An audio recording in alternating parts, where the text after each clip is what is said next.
ఈరోజు దేవుని వాక్యము మార్కు సువార్త 10వ అధ్యాయము 17వ వచనము నుండి 22వ వచనం వరకు. యేసు పయనమై పోవుచుండా మార్గమధ్యమున ఒకడు పరిగెత్తుకొని వచ్చి ఆయన ఎదుట మోకరించి, సద్బోధకుడా, నిత్య జీవమును పొందుటకు నేను ఏమి చేయవలెను అని ప్రశ్నించెను.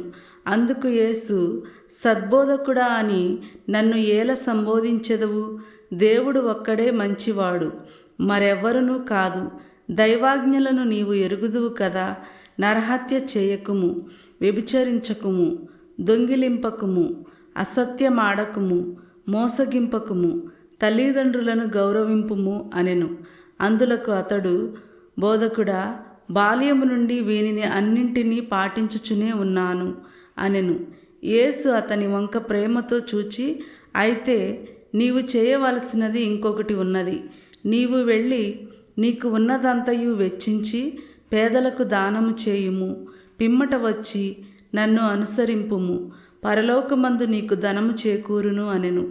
ఆ యువకుడు అధిక సంపద గలవాడగుటచే ఈ మాట విని ముఖము చిన్నపుచ్చుకొని వెళ్ళిపోయెను. ఇది క్రీస్తుని సువిశేషము. క్రీస్తువా, మీకు స్తుతి కలుగునుగాక. ఆమేన్.